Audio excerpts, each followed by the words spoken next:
I'm Amber Paddington, 36, a small-town kid who worked her way up to command a unit. For years, I sent money home and showed up for my mother without asking for anything back.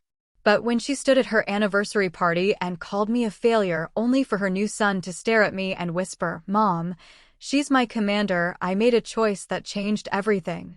Ever been humiliated by someone you gave everything to? Share your story in the comments. You're not alone. Before we get into it, tell me where you're tuning in from, and if you've ever had to stand up for yourself, hit like and subscribe for more true stories about boundaries and reclaiming your worth. What happened next might surprise you. I should have seen it coming. The signs were there for months before the anniversary party, subtle at first, then increasingly bold. My mother had always been sharp-tongued, but her remarriage seemed to give her license to be crueler. She developed this habit of pausing mid-sentence when I entered a room, as if my presence interrupted something important. At family dinners, she'd introduce topics I couldn't contribute to: her new husband's golf games, his daughter's piano recitals, their shared memories from a life I wasn't part of. "Amber's been so busy with her little job," she'd say when neighbors asked about me, her emphasis on little deliberate. My rank as captain meant nothing in her living room. 20 years of military service reduced to a hobby she tolerated. The rehearsals started 3 weeks before the party. I'd catch her practicing introductions in front of the bathroom mirror, gesturing to invisible guests. "This is my husband, Richard, and our son, Adam." Never my children or my family. Always our son, as if motherhood began with her second marriage. I told myself it was nerves. Anniversary parties make people anxious. She wanted everything perfect, and I'd learned long ago that perfect, in her world, didn't include me. But the rehearsals grew longer, more elaborate. She'd stand in the kitchen, wine glass in hand, voice carrying through the thin walls. Amber's had her struggles, of course. We all know about that situation. I never knew which situation she meant. My father leaving when I was 12? My decision to join the military instead of college? The deployments that kept me away during holidays? She had a catalog of my failures, real and imagined, and she rotated through them like prayer beads. Richard encouraged her. I'd see him nodding along, that satisfied smile men get when they think they're solving a problem by simply existing. His presence validated her narrative that I'd been the issue all along. With him, she was the perfect wife who'd overcome the burden of a difficult daughter. Adam was different. 19, fresh out of basic training, assigned to my base through what I assumed was coincidence. He'd been polite during our brief interactions, professional but distant. I didn't mention the family connection during duty hours. Military protocol demanded separation between personal and professional relationships, especially when ranks were involved. But I'd noticed him watching me during formation, something curious in his expression. Not recognition exactly, but awareness. Like he was solving a puzzle he hadn't known existed. The anniversary invitations were elegant, cream cardstock with gold lettering. "Richard and Margaret Paddington request your presence." No mention of family, no hint that this celebration would become my humiliation. Looking back, that should have been warning enough. She spent hours on the guest list, calling neighbors I'd grown up with, colleagues from her book club, friends from church. People who'd known me since childhood, who'd watched me graduate high school with honors, who'd attended my promotion ceremonies when she couldn't be bothered to travel. They'd see me reduced to a cautionary tale at her celebration. The house preparations took on military precision, which might have been funny if it weren't so pointed.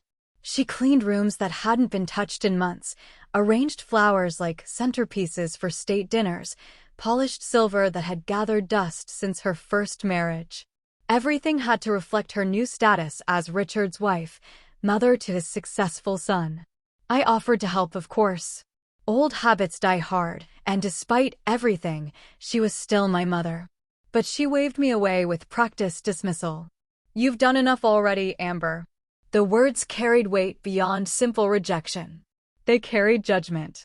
The night before the party, I found her in the kitchen, staring at a photo of Adam in his dress uniform. She'd already removed my military portraits from the mantel, replacing them with wedding pictures and Richard's golf trophies. But she held Adam's photo like it redeemed something in her past. "He's everything I hoped for in a child," she said without looking up. Respectful. Grateful. None of the complications. I wanted to ask what complications she meant, but I knew. I was the complication. The reminder of her first marriage, her younger self, her mistakes. Adam represented a clean slate, a chance to be the mother she'd convinced herself she'd always been. Standing in that kitchen, watching her cradle a photograph of a son who'd known her for less than a year while dismissing a daughter who'd spent 3 decades trying to earn her approval, I finally understood. This wasn't about the anniversary. This wasn't about Richard or Adam or even me. This was about rewriting history. She decided her story began with her second marriage, and everyone at that party would witness her declaration. They'd see her joy, her perfect family, her triumph over past difficulties. I'd be the difficult past, put in my place for everyone to see. I should have declined the invitation. Should have found an excuse, a deployment, an emergency that required my attention elsewhere. But something stubborn in me refused to give her that satisfaction. If she wanted to make me part of her performance, I'd be there. I'd watch her audience, see how they responded to her version of our family story. The morning of the party, she was already dressed by 8, adjusting her jewelry in front of the hallway mirror. Richard whistled his appreciation, and she glowed under his attention. This was her moment, her stage, her chance to cement the narrative she'd been crafting for months. Adam arrived in civilian clothes, flowers for his mother, handshake for Richard. He nodded at me politely, nothing more. Just another guest at his mother's celebration. I chose my outfit carefully. Not uniform, that would have been too obvious, too confrontational. But something that suggested competence, authority, success. If she wanted to introduce me as a failure, I'd make her work for it. The guests began arriving at 5. Neighbors, book club friends, church ladies, Richard's golf buddies. They filled the living room with polite conversation and genuine affection for my mother. She moved among them gracefully, accepting congratulations, sharing anecdotes about married life. For moments at a time, she almost seemed happy. But I caught her watching me, calculating. The evening script was already written. She just needed the right moment to deliver her lines. I'd long grown used to the subtle ways my mother set me apart, but tonight felt different. Tonight felt final. The laughter was too bright, the conversations too pointed. Everyone was playing their role in her anniversary production, and mine was about to begin. The anniversary party was supposed to celebrate 5 years of marriage between my mother and Richard. Instead, she turned it into theater, with me cast as the cautionary tale. The living room filled with familiar faces, neighbors who'd watched me grow up, colleagues from her book club who'd heard stories about my deployments, friends from church who'd prayed for my safe returns. They came expecting celebration and left with front-row seats to my humiliation. She waited until the crowd had gathered, until conversations had died down and attention focused naturally on the happy couple. Richard stood beside her, his arm around her waist, both of them glowing with satisfaction. Adam hung back near the kitchen, uncomfortable with being the center of attention, but dutiful enough to stay close. "Thank you all for coming," my mother began, her voice carrying easily through the room. 5 years ago, Richard gave me something I thought I'd never have, a real family. She paused for the expected murmur of approval, her eyes scanning the crowd before landing on me. Before Richard, I thought I knew what motherhood meant. But I was wrong. The room shifted slightly, sensing something beyond simple gratitude in her tone. I stood near the back, drink untouched in my hand, watching her perform. "I spent years trying to fix what couldn't be fixed," she continued, her voice gaining confidence. "Trying to make something worthwhile out of disappointment. But sometimes, no matter how hard you try, some people are just determined to be failures." The murmur died completely. Guests glanced around, uncomfortable with the sudden shift in mood. This wasn't anniversary joy anymore. This was something else entirely. "Amber," she said, gesturing toward me with her wine glass, "is my daughter from my first marriage. A bastard child, really, since her father left before she could amount to anything. I did my best with limited material, but you can't build character where none exists. The silence was deafening. Faces turned toward me, a mixture of shock, embarrassment, and morbid curiosity. Some had known me since childhood, had watched me excel in school, had celebrated my military achievements. Others knew only my mother's version of events, the difficult daughter who'd caused so much trouble. I'm sure some of you remember Amber's struggles, she continued, warming to her theme. The anger issues, the rebellion, the way she ran off to play soldier rather than face her responsibilities at home. But thankfully, Richard brought me a real child to raise properly. She turned toward Adam with genuine affection, her voice softening. Adam has been everything a mother could want in a son. Respectful, grateful, successful. He's shown me what real family feels like. Adam stepped forward reluctantly, clearly uncomfortable with the spotlight, but trapped by social expectation. My mother beamed at him, this perfect son who validated her narrative about good parenting and family values. Adam is following in the finest military tradition, she announced. Serving his country with honor, making his family proud. Everything I tried to teach Amber but couldn't, because you can't give someone integrity if they don't want it. The applause was scattered, uncertain. People clapped because the moment seemed to call for it, but their faces showed confusion. This wasn't celebration anymore. This was performance, and they weren't sure of their role. That's when Adam looked at me directly for the first time all evening. I saw the exact moment recognition hit him. His face went pale, his carefully maintained composure cracking. The wine glass in his hand trembled slightly as understanding dawned. "Mom," he said, his voice cutting through the room's tension. "She's my commander." The words dropped like stones into still water. My mother's triumphant smile faltered, confusion replacing confidence. "What do you mean, honey?" "Captain Paddington," Adam said, his voice stronger now, military training overriding social awkwardness. "She's my commanding officer at the base. I report to her every day." The room erupted in nervous laughter, the kind that accompanies dramatic irony in amateur theater. Guests looked back and forth between my mother and me, pieces clicking into place. The failure she'd just finished mocking outranked the perfect son she'd been praising. My mother's face cycled through emotions too quickly to catalog. Confusion gave way to disbelief, then to embarrassment, and finally to something approaching panic. Her carefully constructed narrative had just collapsed in front of everyone who mattered to her social standing. "That's impossible," she said, but her voice lacked conviction. "Amber's just." "Captain Paddington has been my CO for 6 months," Adam interrupted, his military bearing asserting itself despite the family drama. "She's responsible for training and evaluating junior officers in my unit. She's actually really respected on base." The silence that followed was different from before. Instead of uncomfortable anticipation, it carried the weight of revelation. These people had just watched my mother publicly humiliate someone who apparently commanded respect in professional settings.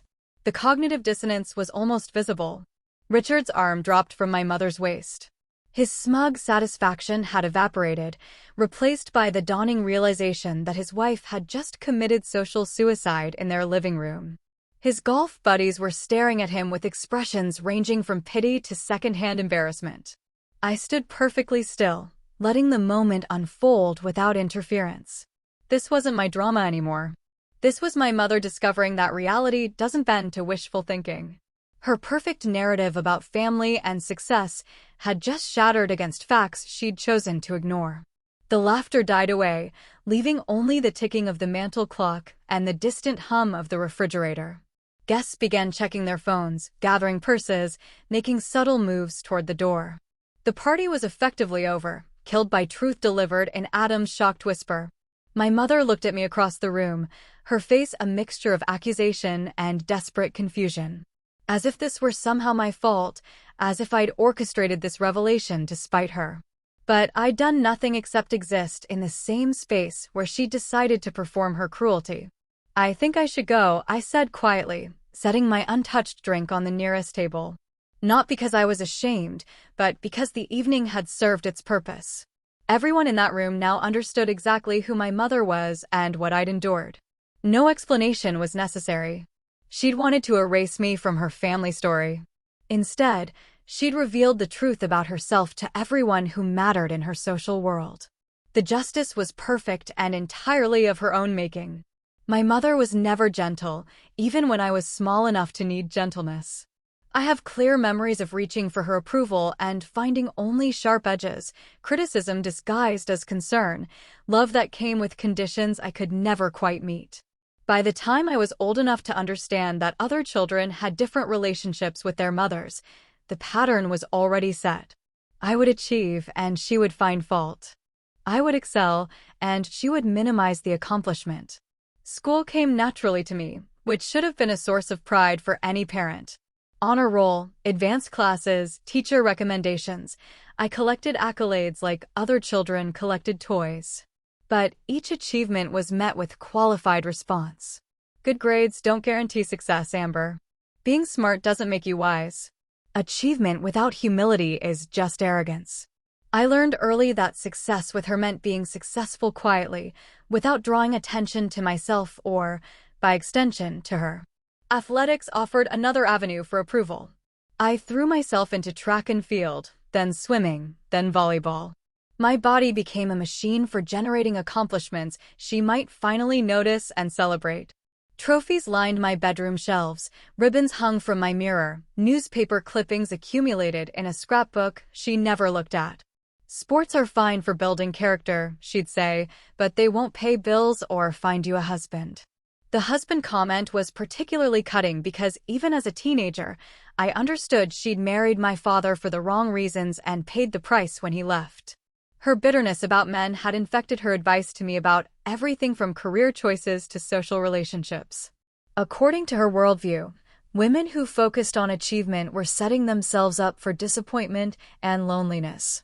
When I announced my intention to join the military after high school graduation, she reacted as if I'd declared war on her personally. Running away won't solve your problems, Amber. The military is no place for women who want real lives. You're throwing away opportunities because you're too proud to admit you need help. The conversation lasted 3 hours and ended with her refusing to speak to me for 2 weeks. But I enlisted anyway, driven by something she'd never understand, the need to prove myself in an environment where achievement mattered more than family history. Basic training was brutal, but it was fair brutal. Everyone suffered equally, everyone earned respect through performance, everyone was judged by the same standards. For the first time in my life, I wasn't competing against her expectations. The military gave me structure, purpose, and eventually rank. Each promotion came with increased responsibility and clearer evidence of my competence. I led training exercises, managed personnel, made decisions that affected lives and missions. My superiors trusted me with increasingly complex assignments, and my subordinates respected my leadership. The confidence I'd never felt at home became natural in uniform. During my deployments, I sent money home regularly. Not because she asked, but because it seemed like the right thing to do. She was my mother, whatever our complicated history, and I was earning more than I could spend overseas. The checks went toward her mortgage, her car payments, her small luxuries. I wanted her to be comfortable, wanted her to see that my military career was providing stability and purpose. She never acknowledged the financial support directly, but I'd hear about it secondhand. Neighbors mentioned that she'd paid off her car early, that she'd renovated the kitchen, that she was taking classes at the community college. My deployments funded her small improvements and freedoms, but somehow that never translated to pride in my service. The calls home were exercises in careful navigation. She'd ask about my health, my safety, my plans for returning to civilian life. Always civilian life, as if my military career was temporary madness I'd eventually outgrow. She'd share news about neighbors, her book club activities, her dating life after my father's departure. But never questions about my work, my responsibilities, my achievements in an arena she'd never understood or approved of. When I made captain, I called to share the news. The promotion represented years of hard work, demonstrated leadership, and peer recognition. It was objective validation of my competence and potential. Her response was, "That's nice, dear. I hope it doesn't go to your head." No congratulations, no questions about what the rank meant, No acknowledgement that her daughter had earned something worth celebrating. That conversation should have been my wake-up call. Should have shown me clearly that no achievement would ever be enough, no success would ever change her fundamental assessment of my worth.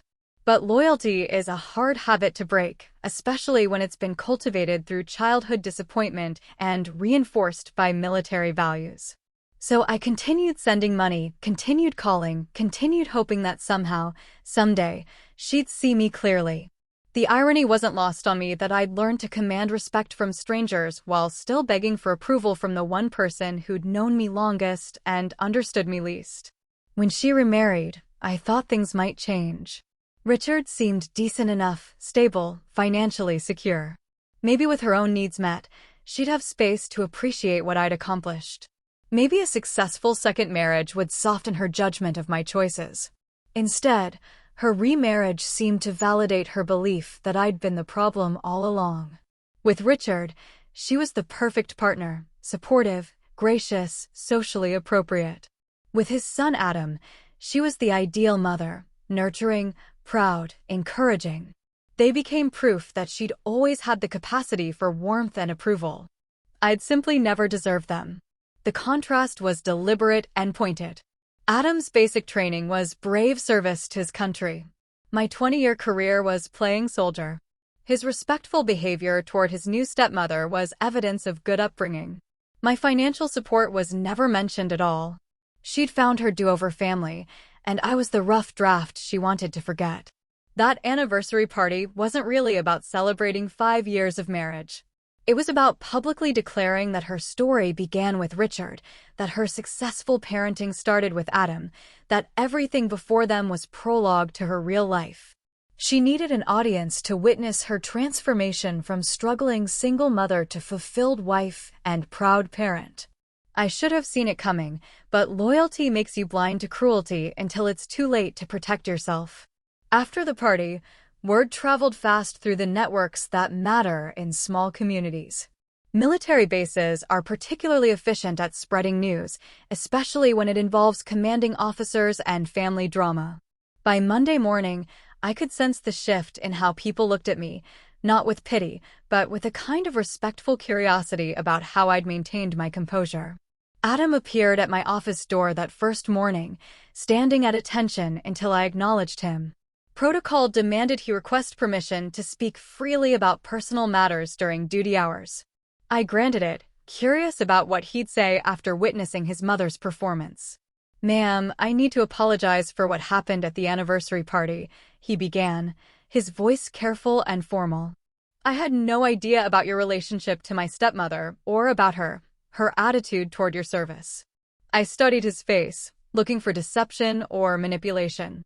But Adam was 19, fresh from basic training, still learning to navigate adult relationships and military hierarchy simultaneously. His distress seemed genuine. "You're not responsible for your mother's choices, specialist," I replied. "Your behavior has been appropriate and professional since you arrived at this base. That's what matters here." But he persisted, clearly troubled by the situation. "She never mentioned you were military, ma'am. She talked about her difficult daughter, who'd never amounted to anything, but she never said. I mean, when I saw your name on the duty roster, I never connected." The conversation revealed something important about my mother's selective storytelling. She'd shared enough details to establish her victim narrative without mentioning specifics that might complicate the story. Adam knew about the difficult daughter, but not about my rank, my responsibilities, or my financial support. The picture she'd painted was carefully edited to support her preferred version of events. My subordinates were more direct about their reactions. During a routine briefing, Staff Sergeant Reynolds made a comment about civilians who don't understand military service, and several heads nodded meaningfully. They weren't gossiping exactly, but they were processing what they'd learned about their commanding officer's family situation. Lieutenant Morrison, who'd been at the base for 3 years, approached me after the briefing. "Captain, if you don't mind me saying, some of us have dealt with similar family situations. If you ever need to talk to someone who understands, we're here." The offer was respectful, professional, and touched something in me that I hadn't realized was tender. The irony was sharp and satisfying. Here were people who'd known me for months or years, who'd worked under my command, who understood my competence and leadership through direct experience. Their respect was earned through daily interactions, not requested through blood relationships. They saw clearly what my mother had spent decades refusing to acknowledge. But the aftermath wasn't entirely positive. I found myself replaying that evening obsessively, analyzing every word, every expression, every moment of silence. The humiliation wasn't the worst part. Public embarrassment fades, and most people had recognized her behavior as inappropriate. What lingered was the finality of it, the realization that she'd chosen to burn our relationship publicly rather than acknowledge my worth privately. Sleep became difficult. I'd lie awake at night remembering her voice as she called me a failure, a bastard child, in front of people who'd known me since childhood. The words weren't true, but they carried the weight of a lifetime of similar judgments delivered more quietly. She'd simply said out loud what I'd suspected she'd always thought. My performance at work remained solid. Military training teaches you to compartmentalize personal issues during duty hours. But I caught myself being shorter with subordinates, less patient with administrative details, more focused on immediate tasks than long-term planning. The emotional energy I'd normally invest in leadership was being consumed by processing my mother's betrayal. 3 weeks after the party, she called. Not to apologize, but to explain. Her voice carried the same tone she'd used when I was a child and had misunderstood her intentions. Patient, slightly condescending, as if my hurt feelings were evidence of my oversensitivity rather than her cruelty. Amber, you know I didn't mean anything by what I said at the party. It was just family teasing, the way we've always talked to each other. You're being dramatic about this. I listened without responding, struck by her ability to reframe humiliation as humor, cruelty as family tradition. She'd called to make me complicit in forgetting what had happened, to convince me that my reaction was the problem rather than her actions. People are asking me why you haven't been by the house, she continued. It's embarrassing, having to make excuses for your behavior. Richard thinks you're being childish, and, honestly, so do I. We're family, Amber. Family forgives and moves on.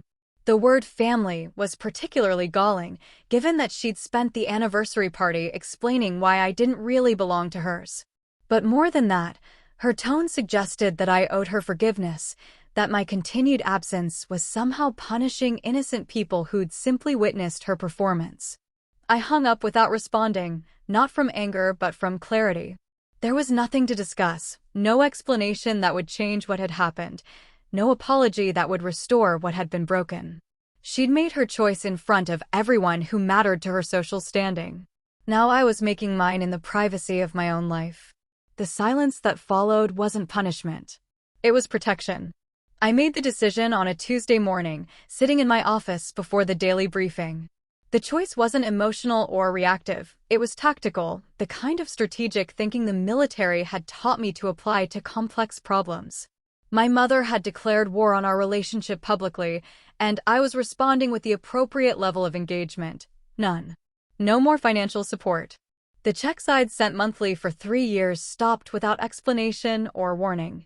She'd have to adjust her budget, cancel her classes, maybe take out a loan for the kitchen renovations she'd been planning. But she'd also have to confront the practical value of the daughter she'd dismissed as worthless. No more holiday visits or family obligations. Christmas, Easter, birthdays, anniversaries, events that had become exercises in managing her criticism while pretending everything was normal. I wouldn't subject myself to environments where I was unwelcome, and I wouldn't pretend that her behavior was acceptable for the sake of social expectations. No more phone calls, no more updates about my life, no more attempts to maintain connection across the growing distance between us. She'd made it clear that I was an embarrassment to her new family narrative. I was giving her what she'd asked for, my absence from her story. The decision brought immediate relief, like setting down a heavy bag you didn't realize you'd been carrying. For 3 decades, I'd been trying to earn something she was incapable of giving. The effort had exhausted me in ways I hadn't fully understood until I stopped making it. But my mother wasn't prepared for the consequences of her choices. The first call came 2 weeks after I'd stopped sending money, her voice bright with forced casualness. Amber, honey, I think there might be a problem with the bank. My deposit didn't come through this month. I let it go to voicemail, then deleted it without listening to the end. She called twice more that day, her messages increasingly concerned and finally irritated. Amber, I need you to call me back immediately. This is important. Richard left messages too, his tone suggesting that my financial support was a given rather than a choice. Amber, your mother is worried about the bank situation. You need to call and sort this out. Family helps family. The entitlement was breathtaking. Apparently I owed them money because I'd been generous in the past. When phone calls didn't work, she tried email. Long messages explaining how my reaction was disproportionate, how family relationships required forgiveness, how I was disappointing people who cared about me. She was particularly focused on how my behavior was affecting Adam, as if my presence or absence in his life was somehow my responsibility rather than hers. Adam himself approached me at work, requesting another meeting to discuss personal matters. This time, his distress was more obvious and his questions more direct. Ma'am, my mother says you're not speaking to her because of something that happened at the party. She says she was just joking around, but that you took it the wrong way. She's really upset about it. I looked at this young man who'd been caught in the middle of a family drama he hadn't created, trying to be loyal to his stepmother while maintaining respect for his commanding officer. His position was impossible, and I felt genuine sympathy for him. Specialist, what do you remember about that evening? I asked. He shifted uncomfortably, clearly not wanting to criticize his stepmother, but unable to deny what he'd witnessed. She said some things that seemed harsh. About your service, about your character. I know she was drinking, and sometimes people say things they don't mean when they're celebrating. And you think she didn't mean it when she called me a failure and a bastard child in front of 30 people? The directness of the question made him wince. I don't know, ma'am. But she's my mother now, and she seems genuinely sorry about whatever happened. Maybe if you talked to her, you could work it out. I appreciated his loyalty to his family, even as I recognized his naivety about family dynamics. At 19, he still believed that apologies could fix betrayals, that good intentions could erase deliberate cruelty. The military would teach him otherwise eventually, but not through anything I said in my office. Your mother and I have different perspectives on what happened that evening, I told him. That's not your problem to solve, and it doesn't affect our professional relationship here. You report to me as your commanding officer, not as your stepmother's daughter. Keep those roles separate. The conversation troubled me, though, because it revealed how my mother was managing the fallout from her choices. She'd positioned herself as the victim of my overreaction, the caring mother trying to reconcile with an unreasonably angry daughter. She'd enlisted Adam as her messenger, using his genuine concern to pressure me into accepting her version of events. It was manipulative, but it was also familiar. She'd always been skilled at recruiting allies, at presenting herself as the reasonable party in conflicts she'd created. During my childhood, teachers, neighbors, relatives had all heard her version of our difficulties, how she was struggling to manage a difficult child who refused to appreciate everything she'd done. The pattern was repeating with adult stakes. She needed me to be the problem so she could remain the victim. My silence was threatening her narrative, forcing people to draw their own conclusions about our relationship. Without my participation in the drama, she couldn't control how the story was told.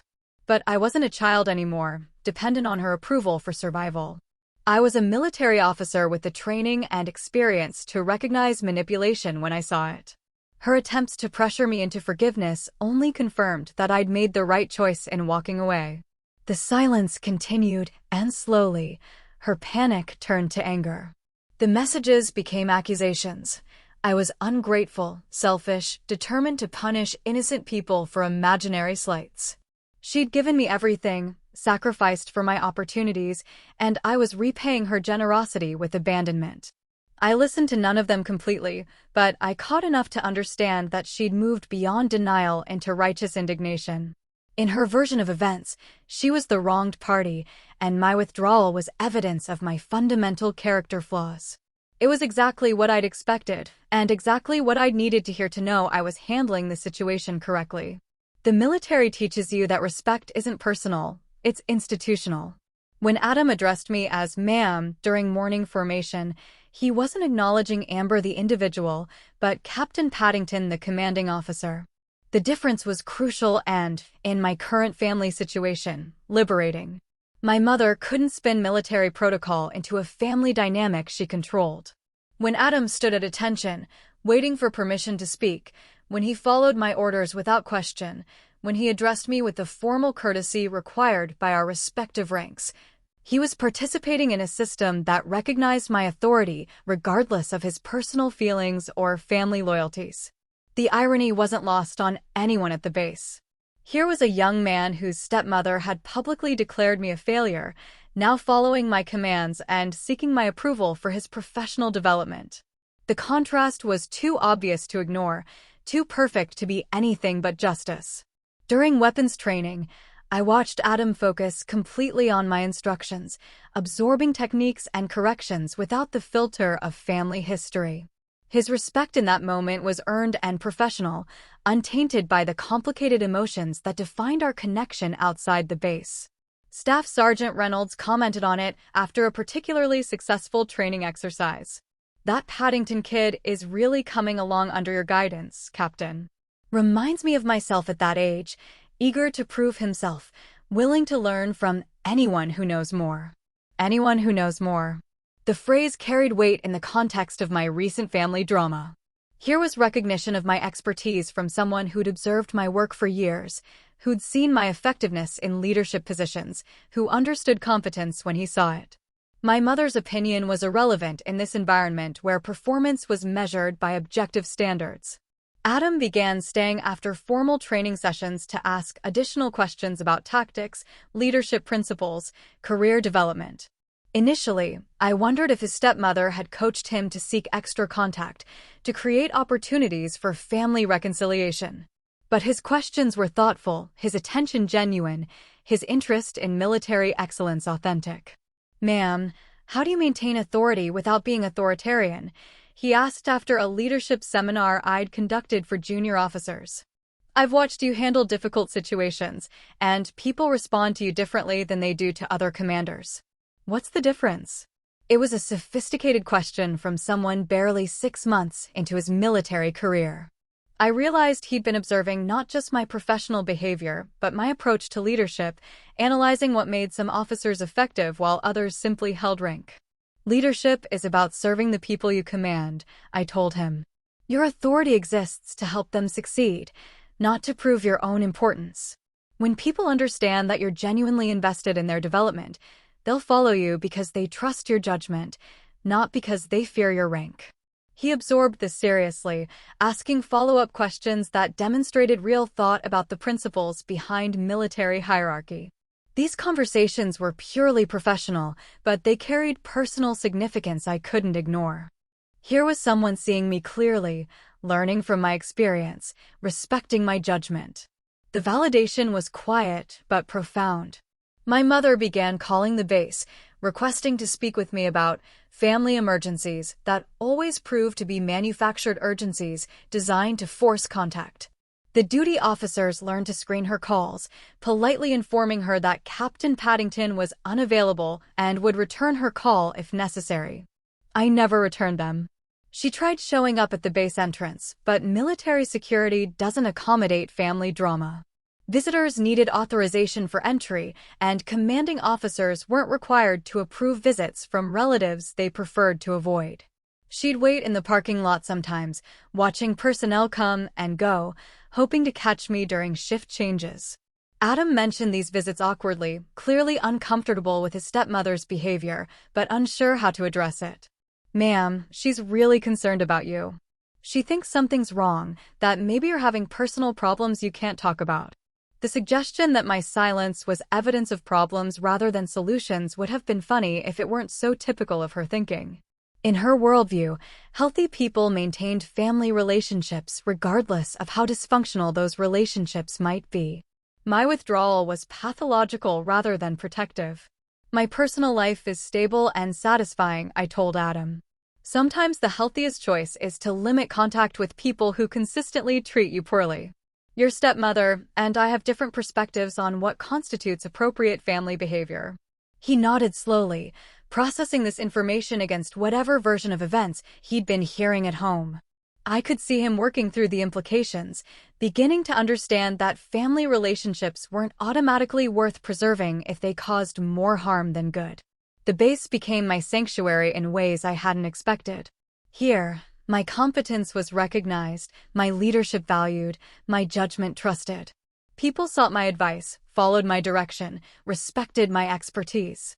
The contrast with my family dynamic was stark and healing. Colonel Martinez, my immediate superior, called me into her office 6 months after the anniversary party incident. "Paddington, I've been watching your performance since that family situation became public knowledge.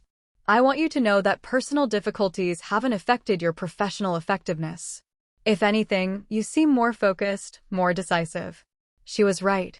Without the constant drain of managing my mother's demands and expectations, I'd been able to invest more energy in my actual responsibilities.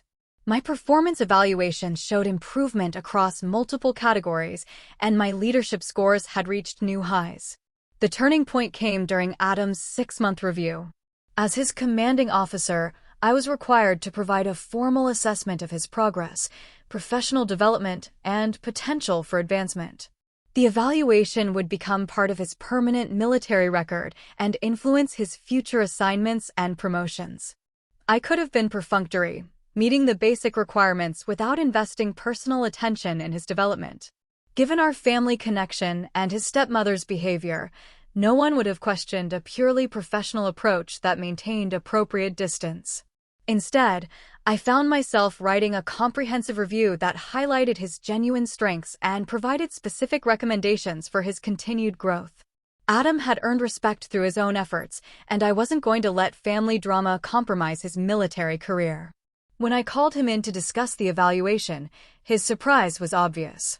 "Ma'am, this is really positive." I wasn't sure what to expect, given everything that's happened. "Your family situation doesn't affect your professional performance," I told him. "This evaluation reflects your work, your attitude, your potential as a soldier. Nothing else matters in this context." He nodded gratefully, but I could see him processing the implications. Here was proof that competence transcended personal relationships, that respect could be earned rather than demanded, that authority worked best when it served a larger purpose than ego or control. My mother's attempts at contact became increasingly desperate and manipulative. She sent cards claiming family health emergencies that Adam later revealed were fabricated. She left voicemails about financial hardships that somehow required my immediate attention and assistance. She even tried using mutual friends as intermediaries, asking them to relay messages about her regret and desire for reconciliation. But each attempt only reinforced the wisdom of my decision to withdraw. She wasn't seeking to repair our relationship. She was trying to reestablish control over a narrative that had slipped beyond her management. Her focus remained on her own needs rather than any genuine understanding of how her behavior had affected me. The contrast between my work relationships and my family dynamics became a source of daily validation. Every morning, I walked onto a base where people knew my capabilities, trusted my judgment, and valued my contributions. Every interaction reinforced that I was competent, effective, and worthy of respect. My mother had spent decades convincing me that I was difficult, ungrateful, destined for failure despite her best efforts. But the evidence of my daily life contradicted every element of her assessment. I wasn't difficult, I was decisive. I wasn't ungrateful, I was independent. I wasn't failing, I was succeeding in an environment that measured success objectively. The liberation was gradual but profound. I began sleeping better, laughing more easily, investing energy in friendships and professional relationships that had been neglected while I focused on managing family crisis. Without the constant background noise of her disapproval, I could hear my own thoughts more clearly. Adam continued to develop under my command, his initial nervousness giving way to genuine confidence in his abilities. During a particularly challenging training exercise, he demonstrated the kind of leadership instincts that couldn't be taught, only encouraged and refined. "You handled that situation well," I told him afterward. "You read the terrain correctly, adapted your tactics when the original plan wasn't working, and kept your team focused under pressure. That's the kind of thinking that separates good soldiers from great ones. He beamed at the praise, and I realized this might be the first time anyone in his family had acknowledged his military potential with genuine pride rather than obligatory support. His stepmother praised his service in general terms, but I was recognizing specific competencies that would shape his career trajectory. "Ma'am, can I ask you something personal?" he said as we walked back to the base. "How do you know when you're making the right decisions?" "I mean, when there's no clear protocol, when you have to trust your own judgment." It was a question that went beyond military tactics to fundamental questions of confidence and self-trust. "You develop judgment through experience," I told him. "You make decisions, observe the consequences, learn from both successes and mistakes. Eventually, you trust your instincts because they're based on knowledge you've earned through practice." He considered this seriously. "My stepmother says you're making a mistake by not talking to her. But watching you work, seeing how people respond to your leadership, I don't think you make decisions lightly or without good reasons." It was the closest he'd come to acknowledging that his stepmother might be wrong about something significant. I appreciated his loyalty to her, but I also recognized that he was beginning to form his own judgments based on his own observations. "People can disagree about personal relationships and still respect each other professionally," I said. "Your stepmother and I have different perspectives on family obligations. That doesn't make either of us wrong in general, just incompatible in specific ways." The conversation marked a shift in our dynamic. Adam was beginning to separate his stepmother's opinions from his own observations, developing the kind of independent thinking that would serve him well throughout his military career. He was learning that respect could be earned through competence rather than demanded through family relationships. My mother's narrative was losing power, undermined by daily evidence that contradicted her basic assumptions about my character and capabilities. She'd called me a failure in front of everyone who mattered to her social standing. But failure doesn't command respect from subordinates, doesn't earn positive performance evaluations, doesn't get promoted through competitive military hierarchies. The quiet satisfaction of professional success was deeper and more lasting than any family validation I'd once craved.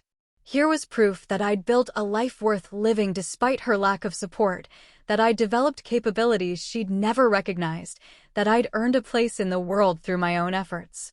The table hadn't just turned, it had been completely rebuilt, with respect flowing in the direction it belonged. She started small, the way people do when they're testing whether their previous behavior has consequences. A birthday card arrived 3 weeks late, with a generic message about hoping I was well and a brief note that she'd been thinking about me. No acknowledgement of what had happened at the anniversary party, no reference to the months of silence that had followed. I filed it with other mail I didn't need to keep and didn't need to answer. 2 weeks later, she called during what she knew were my duty hours, leaving a voicemail that sounded carefully rehearsed. "Amber, honey, I know we've had some misunderstandings lately, but I was hoping we could talk. I miss you, and I think there are things we should discuss as adults." Misunderstandings. As if her public humiliation of me had been a communication error rather than a deliberate choice to elevate herself at my expense. The word choice was typical of her approach to conflict resolution, minimizing her actions while suggesting that I'd somehow misinterpreted her intentions. A month passed before the next attempt. This time, she sent a longer letter, handwritten on her good stationery, explaining how much she regretted that unfortunate evening and how she hoped we could move past our differences for the sake of family unity. She mentioned Adam specifically, noting how torn he felt between his loyalty to her and his respect for me. The manipulation was skillful but transparent. She was using Adam's genuine distress about our family situation to pressure me into accepting her version of reconciliation. In her framework, my continued silence was hurting an innocent young man who'd done nothing wrong. Therefore, maintaining boundaries was selfish and cruel. I felt sympathy for Adam, but not enough to sacrifice my own well-being for his comfort. He was learning valuable lessons about family dynamics, personal boundaries, and the difference between loyalty and enabling. These were lessons that would serve him throughout his life, even if they were uncomfortable to learn. The letters became more frequent and more elaborate. She wrote about memories from my childhood, emphasizing the sacrifices she'd made as a single mother, the pride she'd felt when I graduated high school, the worry she'd experienced during my deployments. She was constructing a narrative of maternal love that conveniently omitted decades of criticism and conditional approval. Each letter followed the same pattern: brief acknowledgement that mistakes were made, passive voice, no specific ownership, followed by lengthy descriptions of her positive feelings toward me, concluding with requests for a phone call or visit to work things out.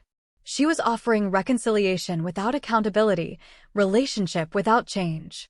The most telling aspect of her campaign was what she didn't address. Never once did she acknowledge the specific words she'd used at the anniversary party.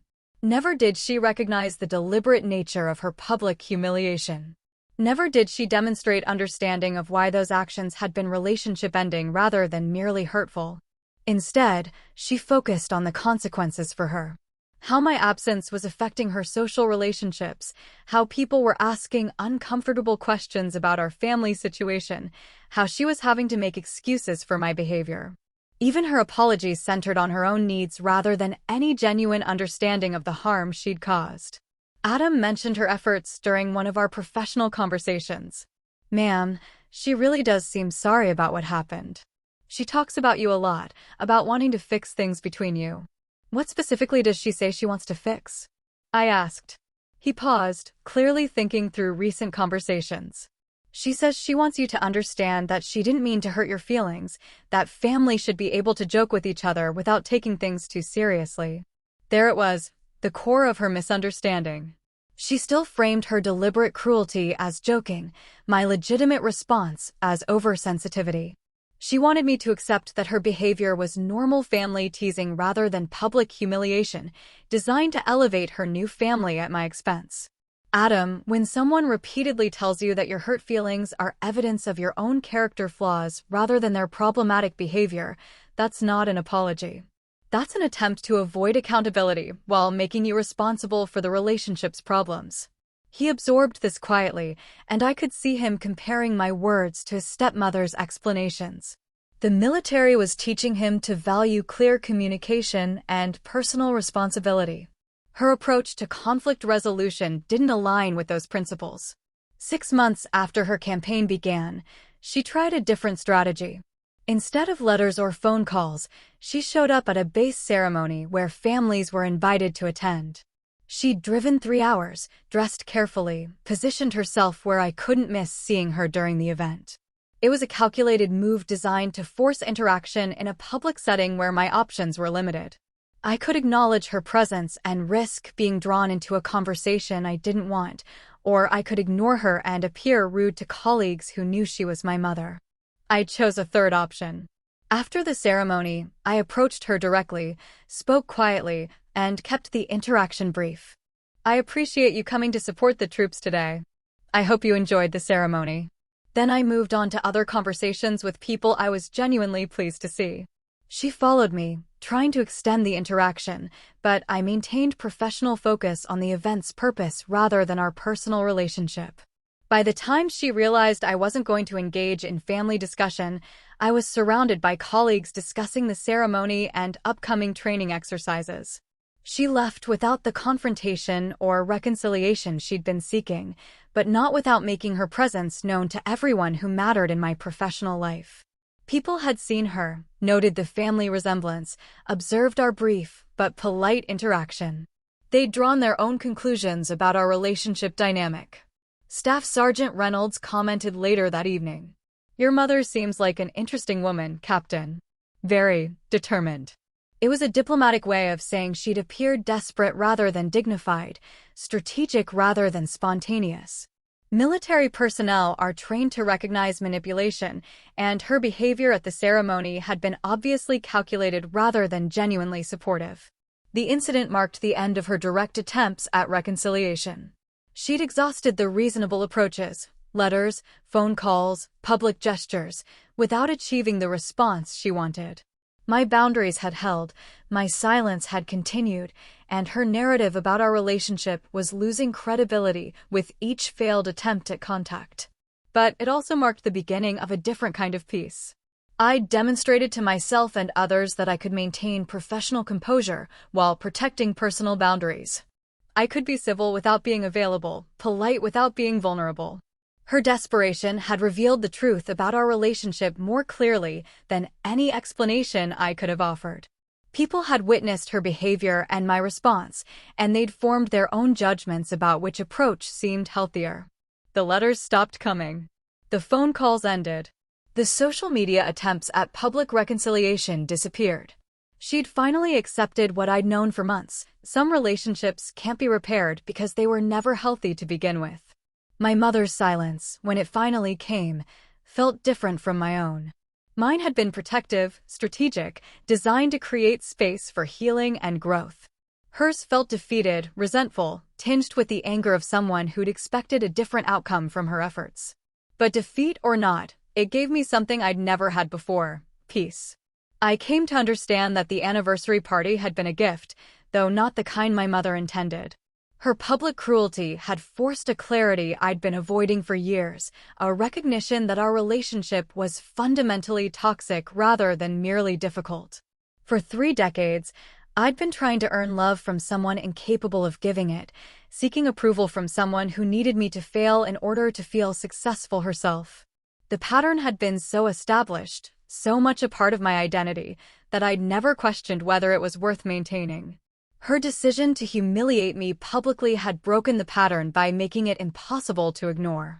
When someone calls you a failure in front of 30 people, there's no ambiguity about their feelings, no room for interpretation or hope for change. The relationship's true nature becomes undeniable. But the real gift wasn't the clarity about her character, it was the discovery of my own strength. I'd survived her rejection, maintained my dignity, protected my well-being, and continued to thrive professionally. The approval I'd been seeking from her was unnecessary because I'd already earned respect from people whose opinions actually mattered. My colleagues saw my competence daily. My subordinates responded to my leadership because it was effective, not because I demanded their respect. My superiors trusted my judgment because I demonstrated good decision-making over time. These relationships were based on observable performance rather than family obligation. Adam had become a particular source of satisfaction, not because of our family connection, but because of his development as a soldier. Under my guidance, he'd grown from an uncertain recruit into a confident junior officer with genuine leadership potential. His respect for me was earned through professional excellence rather than inherited through family relationships. During his year-end evaluation, I recommended him for advanced training that would accelerate his career trajectory. The recommendation was based purely on merit, his scores, his performance, his demonstrated abilities. But I took quiet pride in knowing that his stepmother's real child was succeeding under the guidance of the daughter she'd dismissed as worthless. "Ma'am, I want to thank you for believing in me," he said after receiving notification of his acceptance into the advanced program. "I know our family situation has been complicated, but you've never let that affect your professional judgment. It means more than you know." He was right that our family situation had been complicated, but wrong about its impact on my professional judgment. If anything, the complications had made me more determined to treat him fairly, to ensure that his opportunities weren't limited by his stepmother's behavior or my response to it. "You earn this opportunity through your own efforts," I told him. "Your performance, your attitude, your potential, those are the only factors that matter in military evaluation. Personal relationships don't influence professional assessments." But privately, I appreciated the irony. My mother had spent years telling anyone who would listen that I was a failure, a disappointment, someone who couldn't be counted on for real responsibility. Yet here was her new son succeeding under my direct leadership, his career advancing because of my professional judgment and recommendation. The justice was perfect because it was natural rather than vengeful. I hadn't needed to plot revenge or engineer consequences for her behavior. Her own actions had created a situation where her judgment was obviously flawed, her narrative clearly false, her assessment of my character demonstrably wrong. People who'd known me professionally had seen the contrast between her public claims and my actual performance. They'd watched me maintain dignity under attack, continue to excel despite family drama, treat even her son with fairness and respect. The evidence of my character spoke louder than her accusations ever could.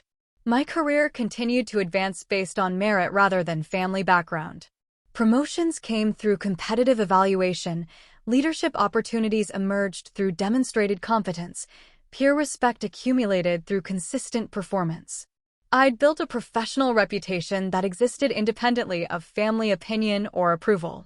The financial independence that military service provided had always been important, but it became symbolically crucial after cutting off support to my mother. I was entirely self-sufficient, owing nothing to anyone, dependent on my own efforts for survival and success. The money I'd once sent home stayed in my accounts, growing into real security rather than disappearing into someone else's comfort. For the first time in my adult life, I was living entirely for myself, making decisions based on my own values, pursuing goals that mattered to me, investing time and energy in relationships that were mutual rather than one-sided. The freedom was intoxicating and slightly overwhelming. Without the constant background stress of managing my mother's expectations, I discovered interests and capabilities I'd been too distracted to develop. I took classes in subjects that fascinated me rather than ones that might impress her. I formed friendships with people who appreciated my company rather than tolerated it. I made plans based on my own desires rather than family obligations. The transformation was gradual but profound. Colleagues began commenting on changes in my demeanor, more relaxed during meetings, quicker to laugh at appropriate humor, more willing to take creative risks in problem-solving. I was becoming the person I might have been all along if I hadn't spent so much energy seeking approval from someone determined to withhold it. My mother's story about family and success had been revealed as fiction, but in its place, I discovered a true story about competence, respect, and self-determination. She'd wanted to erase me from her narrative, but instead, she'd freed me to write my own. The quiet justice of the situation was that her perfect family depended on the guidance and leadership of the daughter she'd publicly rejected. Every promotion Adam earned, every advancement in his military career, every demonstration of his growing competence reflected my influence and investment in his development. She couldn't claim credit for his success without acknowledging my role in creating it. She couldn't diminish my value without undermining her son's achievements. She'd trapped herself in a contradiction of her own making, where her preferred narrative about family and worth simply didn't align with observable reality. The evening when Adam made sergeant ahead of his scheduled timeline, he called to share the news. His excitement was genuine and infectious, and I felt the satisfaction that comes from watching someone you've mentored achieve recognition they've earned. "Ma'am, I know this promotion came because of the foundation you helped me build. The leadership training, the tactical knowledge, the confidence to make hard decisions. I learned all of that under your command." It was generous of him to acknowledge my contribution, but it was also accurate. His success was his own, but it had been shaped by my professional guidance and investment in his development. The chain of cause and effect was clear to anyone who understood military advancement. My mother had called me a failure in front of everyone who mattered to her social standing. But failures don't develop successful leaders. Failures don't earn the respect of subordinates who have other options. Failures don't build careers through competence and judgment. Her new son's success was living proof that her assessment of my worth had been wrong from the beginning. Every time he advanced, every time he demonstrated the skills I'd helped him develop, every time he showed the kind of character that comes from good mentorship, her narrative about my inadequacy became more obviously false. The title she'd mocked, commander, captain, the rank that meant nothing in her living room, was the one that had shaped her son's future and earned his genuine respect. The daughter she'd dismissed had become the leader her family depended on for guidance they couldn't acknowledge publicly. It was justice without cruelty, consequence without revenge, truth revealing itself through simple persistence and professional excellence. I hadn't needed to prove her wrong. She'd proven herself wrong by choosing to judge competence she'd never bothered to understand. Years later, when Adam was deployed overseas and I'd been promoted to major, the final piece of irony revealed itself. He wrote to me regularly, professional updates mixed with personal gratitude that had evolved into genuine friendship. His letters mentioned his stepmother occasionally, always with the careful distance of someone who'd learned to see family relationships clearly. "She still talks about you sometimes," he wrote from his assignment in Germany. Usually when she's trying to explain to people why her son is doing so well in the military. She started saying that good leadership must run in the family, that you learned everything from her example of strength and determination. It's remarkable how memory can reshape itself when reality becomes inconvenient. I laughed reading that paragraph, recognizing the predictable evolution of her narrative. She couldn't erase my influence on Adam's career, so she'd begun claiming credit for my competence. The daughter she'd called a failure had become evidence of her successful parenting, retroactively transformed into proof of her wisdom and guidance. The reinvention was complete when she began attending military family events as Adam's mother, introducing herself to other parents with stories about her daughter the Major, her pride in our family's tradition of service, her sacrifice in raising children who chose demanding careers. She'd become the military mother she'd spent years mocking, wearing the identity like a borrowed coat that almost fit. Friends who still moved in her social circles reported these performances with amused bewilderment. The same woman who'd publicly declared me a bastard failure was now bragging about her successful military children, accepting congratulations for raising such accomplished adults, positioning herself as an expert on military family dynamics. Adam found it both disturbing and fascinating. "She's convinced herself that she always supported your career, that the problems between you were misunderstandings rather than deliberate cruelty. It's like watching someone rewrite history in real time." But her revisionist storytelling couldn't change the fundamental facts. "I'd built my career without her support, earned respect despite her criticism, succeeded specifically because I'd learned to value my own judgment over her opinions. Her current pride in my achievements was meaningless because it was based on outcomes she'd tried to prevent rather than efforts she'd encouraged. The real measure of our relationship's transformation was that her approval no longer mattered to me. She could claim credit, deny history, or ignore my existence entirely. None of it affected the life I'd built or the satisfaction I drew from professional accomplishment and genuine relationships. Sometimes I wondered if she remembered that anniversary party clearly, if she could still hear her own voice calling me a failure in front of 30 people. But wondering was just curiosity, not longing. The woman who'd needed to humiliate me to feel worthy was a stranger whose opinion carried no weight in my actual life. The military had taught me that respect flows toward confidence, that authority serves purpose larger than ego, that true strength comes from lifting others rather than diminishing them. These lessons had shaped me into someone my mother never understood and never would. Her loss was profound, but it was entirely her own creation. Adam's success continued to reflect the kind of leadership that emerges from genuine mentorship rather than borrowed glory. He'd earned every advancement through competence I'd helped him develop, character he'd chosen to embrace, and judgment he'd learned to trust. His stepmother could claim credit all she wanted, but the evidence of good influence was written in his decisions, his integrity, his respect for others. The justice was complete not because she'd been punished, but because truth had prevailed despite her attempts to control the narrative. My worth wasn't determined by her assessment, never had been, never would be. The title she'd mocked had become the foundation of respect that no revision of history could diminish or erase. That was my story of finally drawing the line with my own mother. Now I want to hear from you. Have you ever been dismissed or humiliated by someone who is supposed to support you? How did you handle it when family loyalty clashed with self-respect? Drop your experience in the comments. I read every one. And if this story resonated with you, hit that like button, subscribe for more true stories, and share this with someone who needs to be reminded that they're not alone in setting boundaries.